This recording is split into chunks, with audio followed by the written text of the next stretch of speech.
మీ ఎలాంటి వ్యాపార ప్రకటనలకైనా వెంటనే మా ఛానల్ సంప్రదించండి. ప్రస్తుతం మనతో పాటు ప్రముఖ ఆధ్యాత్మికవేత్త వేదిక్ ఆస్ట్రాలజర్ అవినాష్ దాస్ గారు మనతో ఉన్నారు. గురువు గారితో మాట్లాడేద్దాం. నమస్కారం గురుగారు. నమస్కారం అండి. ఓం నమ శివాయ, ఓం నమో వెంకటేశాయ. 2026 ఫిబ్రవరి మాసం వృశ్చిక రాశి వాళ్ళకి ఈ నెల ఏ విధంగా ఉంటుందంటారు? మనకి శివరాత్రి ఉంది, అలాగే పంచగ్రహ కూటమి తాలూకు ఇంపాక్ట్ కూడా ఉంది. సో ఓవరాల్గా ఈ రాశి వాళ్ళకి ఏ విధంగా ఉంటుంది, ఎటువంటి జాగ్రత్తలు తీసుకోవాలి? వృశ్చిక రాశి కేతు 10వ ఇంట్లో వెరీ స్పెషల్. పంచగ్రహ కూటమి 4వ ఇంట్లో చాలా స్పెషల్గా ఉంది, ఏదో డిఫరెంట్గా ఉంది. ఇప్పుడు కుజుడు కూడా 3వ ఇంట్లో ఉన్నాడు. So first of all Ketu 10వ ఇంట్లో అంటే బాగున్నాడు. కేతు అన్ని రిజల్ట్స్ ఇస్తాడు. 100% రిజల్ట్ ఇచ్చే ఏకైక గ్రహము కేతువు. పంచగ్రహ కూటమి కరెక్ట్ దానికి ఆపోజిట్ జరుగుతుంది. అంటే మీరు నేను ఎలా అయితే ఎదురుగా ఉన్నామో పంచగ్రహ కూటమి ఒకవైపు అయితే కేతు ఒకవైపు, అది కూడా 4-10 యాక్సిస్లో జరుగుతుంది. అంటే ఏంటి, ఒకటి ఇల్లు, ఇంకోటి కెరియర్, రెండు ఒకటే లైన్లో వెళ్తూ ఉంటాయి. అంటే ఇంట్లో మీరు ఎంత జాగ్రత్తగా ఉంటే మీ కెరియర్ అంత బాగా వెళ్తూ ఉంటుంది. ఇంట్లో చిన్న గొడవ పెట్టుకున్నారా, అక్కడ కెరీర్ దగ్గర కూడా రిఫ్లెక్ట్ అవుతుంది.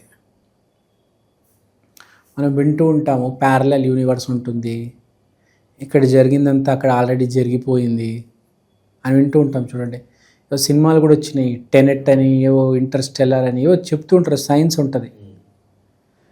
సో అక్కడ చెప్పే పాయింట్ ఏంటంటే మన జీవితంలో ప్రతిదానికి కనెక్షన్ ఉంటుంది. ఆరోగ్యానికి, ఇంట్లో సుఖ సంతోషాలకి, అక్కడ వ్యాపారానికి, ప్రతిదానికి ఒక లింక్ ఉంటుంది. చాలాసార్లు ఏం చెప్తారంటే పేమెంట్లు రాకపోతే పనవాళ్ళకి అన్నదానం చేయండి, పనవాళ్ళకి పట్టు చీరలు పంచలు పెట్టండి, అప్పుడు మీ పేమెంట్లు వస్తాయి అని చెప్తూ ఉంటారు. ప్రతిదానికి పనవాళ్ళకి, ఇంట్లో ఫ్యామిలీకి, కెరియర్కి, ఆరోగ్యానికి లింక్ ఉంటుంది. ప్రతిదానికి చిన్న చిన్న ముళ్ళేసి ఉంటాయి, అన్నిటికీ మనకు కనిపించవు, కానీ ప్రతిదానికి ముడి ఉంటుంది. మనం అన్నీ సపరేట్ అనుకుంటాం. వాడెవడో వాడొక మాట అంటే ఏమవుతుంది అనుకుంటాం, వాడిని వెళ్ళి ఇష్టం వచ్చిన మాట అంటాం. తర్వాత పాపం ఎక్కడో ట్రావెల్ అయ్యి ఎక్కడో వచ్చి మనకి ఇబ్బంది పడుతుంది, అదే తల పట్టుకోవాల్సి వస్తుంది. అంటే అన్నిటికీ ముడివేసి ఉంది, ఎవ్రీథింగ్ ఈజ్ లింక్డ్ కదా. తెలియక మనం ఏమనుకుంటామంటే కష్టపడితే రిజల్ట్ వచ్చేస్తుంది, ఇది మన నమ్మకం. కానీ అలా జరగదు. యాక్చువల్గా ఇంకేదో రిజల్ట్ వస్తూ ఉంటుంది. ఎప్పుడు ఏదో రిజల్ట్ మనం అసలు ఊహించున్నాము. అసలు సినిమా రిజల్ట్లు కూడా చూస్తూ ఉంటాం మనం, ఏదో అనుకుంటాం, ఏవో రిజల్ట్లు వస్తాయి. సేమ్ జీవితంలో కూడా ఏం జరుగుతుంది అంటే అదే, ఎక్కడ ఎప్పుడు ఏ తప్పు చేశామో, లేకపోతే ఎక్కడ ఏం మంచి పని చేసామో తెలీదు, అది కలిసి వస్తుంది. నిజం.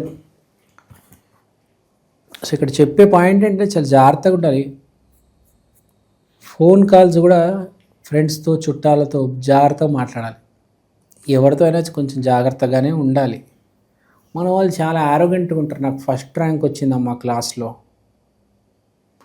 పొగరు వచ్చేస్తుంది. రావణాసురుడికి వచ్చేసింది చూడండి, అలా పొగరు వచ్చేస్తుంది. చివరికి ఏమయ్యాడు రావణాసురుడు మనం చూసాం. సో ఇదంతా ఎందుకు మధ్యలో నేను ఆ గ్రహస్థితి చెప్పి మధ్యలో ఇది కట్ చేశానంటే లింక్ ఉందన్నమాట. మీ హ్యాపీనెస్కి, మీ కెరియర్కి ఫిబ్రవరి నెలలో లింక్ ఉంది. మీరు కనుక హ్యాపీగా ఉంటే మీకు జాబ్ వస్తుంది. ఇదేంటి గురుగారు, అమీర్పేటలో కోర్స్ చేశాను, కుకట్పల్లిలో పుస్తకాలు కొన్నాను, కష్టపడుతున్నాను, నాకు జాబ్ రావాలి కదా, మీరేంటి సంతోషంగా ఉండే వాళ్ళకి జాబ్ వస్తుందంటే గ్రహస్థితి అలానే ఉంది నాయన. ఇవన్నీ చేయాలి, కానీ దాంతో పాటు నువ్వు సంతోషంగా ఉండాలి, అప్పుడే నీకు జాబ్ వస్తుంది అని గ్రహస్థితి కూడా చెప్తుంది. లేదు నేను అందరిని ఇబ్బంది పెడతాను అంటే జాబ్ రాదు.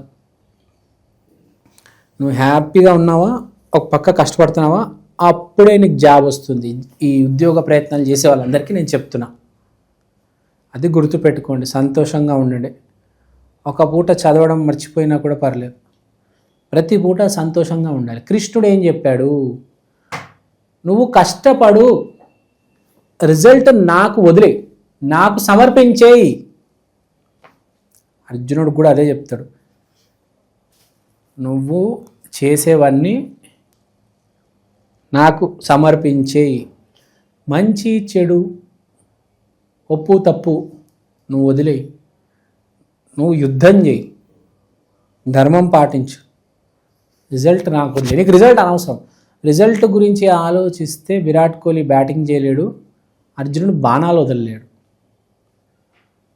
రిజల్ట్ మనకు అనవసరం. మన ప్రయత్నం మనం చేయాలి, రిజల్ట్ దేవుడికి సమర్పించాలి. సో ఇక్కడ కూడా దాని మీనింగ్ ఏంటంటే నువ్వు కష్టపడుతున్నావు కానీ హ్యాపీగా ఉండు. 6 అయింది ఆ సాయంత్రం, ఇంకా ఆపేయి, పుస్తకాలు పక్కన పెట్టి ఒక ప్లేట్ పునుగులు తిను, చిన్న థమ్స్అప్ తాగు, ఒక చిన్న వెబ్ సిరీస్ పెట్టుకో, మీ అమ్మ నాన్నతో మాట్లాడు, మీ చెల్లికి ఏమైనా స్కేలు పెన్సిల్ కావాలంటే కొనిపెట్టు. అంటే హ్యాపీగా ఉండు. ఇంట్లో అన్నీ అందరితో మాట్లాడి అందరినీ హ్యాపీగా ఉంచు. అది గనక చేస్తే మీకు జాబ్ వచ్చే అవకాశం ఉంది, కెరియర్లో కూడా రైజ్ ఉంటుంది, ఆరోగ్యం కూడా బాగుంటుంది. ఎక్కడైనా ప్రాబ్లం ఉంటే దానికి సొల్యూషన్ దొరుకుతుంది.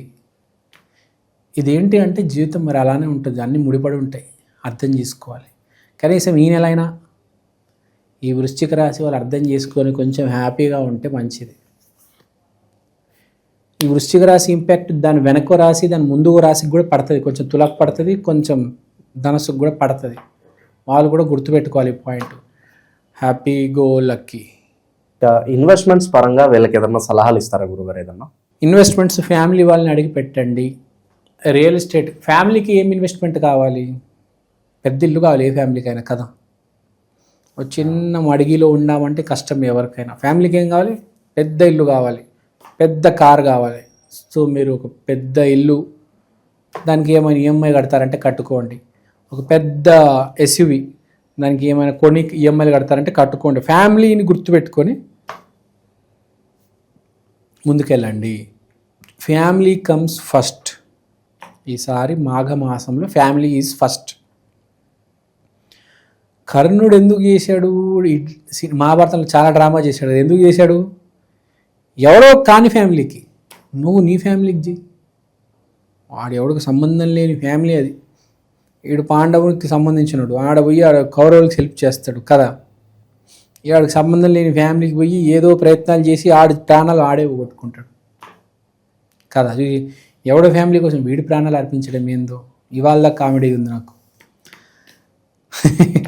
సో ఇప్పుడు పాయింట్ చెప్పేది ఏంటంటే, మీ ఫ్యామిలీని బాగా చూసుకోండి. మీ ఫ్యామిలీకి చెల్లికి గోల్డ్, అన్నకు కుదిరితే కారు, అమ్మ నాన్నకో ఇల్లు, దీంట్లో ఏమైనా చేయగలిగితే చేయండి. ఇలా చేస్తే దేవుడు కూడా మీకు సపోర్ట్ చేస్తారు. గ్రహాల సపోర్ట్ కూడా మీకు ఉంటుంది. మీ సొంతం మీ గురించి ఆలోచించి మీ పేరున ఏమైనా పెట్టుకుంటే పనికిరాదు. చిట్టి కట్టారు, రేపు చిట్టి పాడదా డబ్బులు వస్తే ఒక రోజులో అయిపోతాయి, వేస్ట్. ఇన్వెస్ట్మెంట్ చేస్తే తరతరాలు హెల్ప్ అవ్వాలి కదా. సో బేసిక్గా అదనమాట. Family comes first. నా ఫ్యామిలీ సేఫ్ డైలాగ్ ఉంది కదా, అట్లా నా ఫ్యామిలీ హ్యాపీ. ఈ మాసం వృశ్చిక రాశి వాళ్ళకి బేసిక్గా అలా ఉండాలి. ఇక వివాహాల పరిస్థితి అంటే గురుగారు, ఎస్పెషల్లీ ప్రేమ వివాహాలకి ఏదన్నా అనుకూలత ఉందంటారా? మీరు ప్రేమ వివాహం చేసుకోండి, లేకపోతే అరేంజ్ మ్యారేజ్ చేసుకోండి, ఒకసారి మీ ఇంట్లో అడగండి. అదే సింపుల్ అవుతుంది అన్నిటికీ. మీ ఇంట్లో ఒకసారి అడగండి. మీ ఇంట్లో వాళ్ళు ఓకే అయితే మీరు కూడా చేసేసుకోండి. మీ ఇంట్లో వాళ్ళ అమ్మాయి ఓకే అన్నారంటే మీకు ఓకే, మీకు కలిసి వస్తుంది. బేసిక్గా అది. ఈ మాసం ఏమైనా ప్లాన్స్ ఉంటే కనీసం ఒక ఫోన్ కాల్, మీ అమ్మ నాన్నకి ఆ అమ్మాయికి ఒక ఫోన్ కాల్ అరేంజ్ చేయండి, కాన్ఫరెన్స్ కాల్, ఒక 5 నిమిషాలు మాట్లాడమనండి చాలు. మీ ఫ్యామిలీ హ్యాపీ అయితే మీ మ్యారేజ్ కూడా హ్యాపీ, అది గుర్తుపెట్టుకోండి. శత్రువుల పరిస్థితి ఏంటి గురుగారు? వాళ్ళ నుంచి ఏదన్నా ఇబ్బంది ఉందంటారా? అసలు శత్రువులకి ఏ ప్రాబ్లం ఉండదు. గురువు 8వ ఇంట్లో ఉన్నాడు, శత్రువు అంటే 8వ వాడు, దాంట్లో గురువు ఉన్నాడు. శత్రువు అయితే గురువు అవుతాడు, కానీ గురువు బేసిక్గా శత్రువు అవ్వడు. సో శత్రువులతో ఏం ప్రాబ్లం లేదు, నో ఇబ్బంది. చేసుకోవాల్సిన రెమెడీస్ అంటే ఏం చెప్తారు? Nice question. రెమెడీస్, వృశ్చిక రాశి వాళ్ళు ఏం చేయాలంటే బేసిక్గా ఫ్యామిలీ రెమెడీ చేసుకోవాలి. ఫ్యామిలీ రెమెడీ అంటే ఫ్యామిలీ అంటే ఏంటి? ఒక చీర, ఒక పంచ. ఒక చీర సపరేట్, ఒక పంచ సపరేట్. కానీ ఒక చీర ఇంకో పంచ కలిస్తే ఒక ఫ్యామిలీ. కాబట్టి వీళ్ళు చీరతో పాటు పంచ, ఈ 2 ఐటమ్స్ శివరాత్రి రోజు డొనేట్ చేస్తే బాగుంటుంది, అద్భుతంగా కలిసి వస్తుంది. మంచి రెమెడీ ఇది. శివరాత్రి రోజు కూడా వీళ్ళు ఓన్లీ శివయ్యకు కాకుండా శివ పార్వతులు ఇద్దరికి పూజ చేస్తే, అంటే ఒక యూనిట్గా వాళ్ళని గుర్తుపెట్టుకొని మనం పూజ చేసి, ఇద్దరికి పూజ చేసి ఆ ప్రసాదం యాచకులందరికీ పంచిపెట్టేస్తే చాలా బాగుంటుంది. ప్రసాదం కూడా వృశ్చిక రాశి వాళ్ళు మర్చిపోకుండా మోతీచూర్ కా లడ్డు, ఇది శివరాత్రి రోజు ముందు పూజ చేయండి. నైవేద్యం పెట్టిన తర్వాత అప్పుడు యాచకులందరికీ పంచేయండి. ముందు యాచకులకి పంచాలి, తర్వాత మనము తినాలి. ముందు జనాలు ఏం చేస్తారంటే, ముందు ప్యాకెట్లో మనకు కావాల్సిందంతా పక్కన పెట్టేసి తర్వాత వెళ్ళి ఇస్తారు. Blunder mistake. ముందు యాచకులకి ఇవ్వాలి, చుట్టాలకి, ఫ్రెండ్స్కి, తర్వాత ఒక 2-3 పీసులు మిగిలితే అది మనం తినాలి. కావాలంటే ఇంకో డబ్బా కొనుక్కో. తర్వాత ఇది వాడాలి, మెయిన్గా ఇది వాడాలి. ఇది వాడతారు ఎక్కువ, ఇది వాడరు. ఇది వాడాలి. ఇది వాడేవాడికి కోట్లు, 100 కోట్లు, 1000 కోట్లు, లక్షల కోట్లు ఉంటాయి, గుర్తుపెట్టుకోండి. సో బేసిక్గా పాయింట్ ఏంటంటే ప్రేమ ఉండాలి. సో ఏదో రకంగా అన్ని రకాలుగా చూసుకుంటే వృశ్చిక రాశి వాళ్ళకి బాగుంది. All is well. చాలా మంచి విశ్లేషణ అందించారు వృశ్చిక రాశికి ఈ నెల ఎలా ఉంటుందో. ధన్యవాదాలు గురుగారు. ధన్యవాదాలు.